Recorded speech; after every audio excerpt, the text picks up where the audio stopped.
Generators post-storm, they can be a wonderful, wonderful thing when done safely. And the generator is very similar to a car in that it is producing these toxic fumes, mainly carbon monoxide, and when it's done in an enclosed environment, those can be toxic and even lethal. And the most important piece here is carbon monoxide. You can't really smell it, you can't really taste it, you can't anything. It's clear, it's odorless, and so you don't feel it building up until you start having symptoms as an effect. So it's really important to keep those generators outside in a well-ventilated area. The symptoms that people would notice is they'll start having a headache. The headache tends to be the first sign of it, and then that goes to progress onto nausea and vomiting. Children and the elderly will be the first to be affected, and very young children actually are far more affected than older children and adults.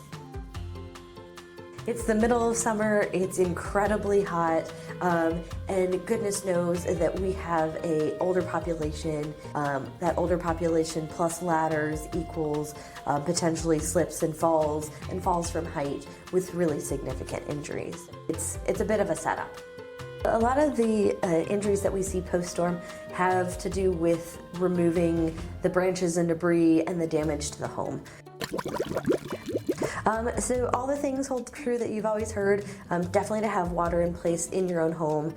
Do not count on water coming out of the tap all day, every day. That is not a given post-storm.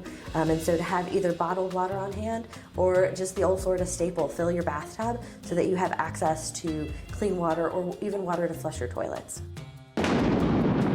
We'll also see a lot of water backing up and pooling.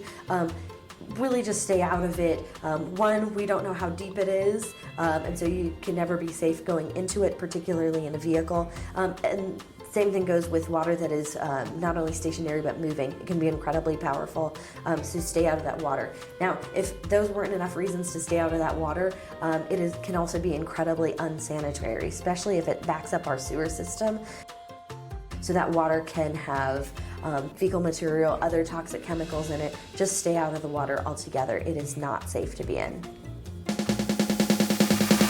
Yeah, so food safety and making sure that your food stays edible is a huge one, especially when our refrigerators lose power. So having a cooler on hand with plenty of ice, and also just having foods that don't require refrigeration.